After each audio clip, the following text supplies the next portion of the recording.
اتنی خاموشی سے کرو کہ آپ کی کامیابی لوگوں میں ہلچل مچا دے۔ اپنی قدر کیجیے، کیونکہ اپنے سوا کوئی اپنا نہیں۔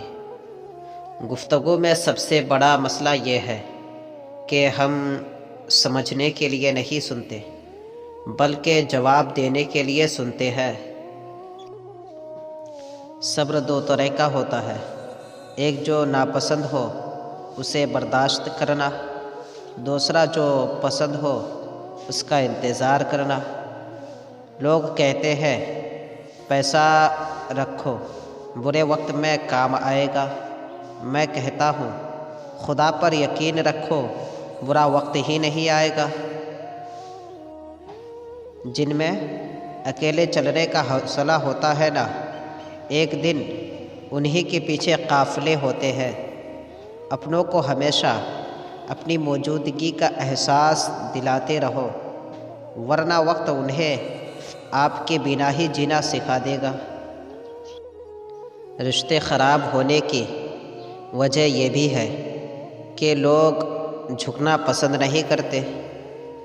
لوگوں کو اتنی اہمیت دو جتنی وہ تمہیں دیتے ہیں۔ زیادہ دو گے تو لوگ تم کو معمولی سمجھیں گے، اور اگر کم دو گے تو کم ظرف کہلاؤ گے۔ ہم اس معاشرے کا حصہ ہیں جہاں سرکاری ملازم کام نہ کرنے کی تنخواہ اور کام کرنے کی رشوت لیتا ہے۔ بیٹی بارش اور بیماری زیادہ دیر تک رہے تو سب پریشان ہو جاتے ہیں۔ پیسے کا ساتھ صرف موت تک اور اپنوں کا ساتھ صرف قبر تک ہوتا ہے، لیکن اپنی زندگی میں کیے ہوئے اچھے کام مرنے کے بعد بھی ساتھ دیتے ہیں۔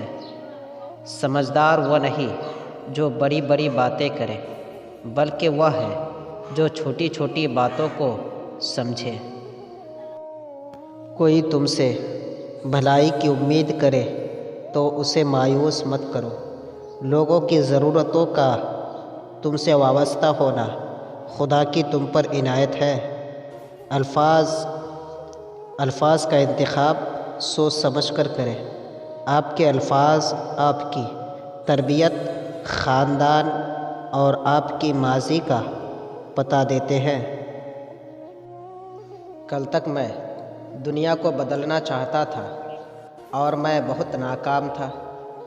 آج میں خود کو بدل رہا ہوں اور میں کامیاب ہوں۔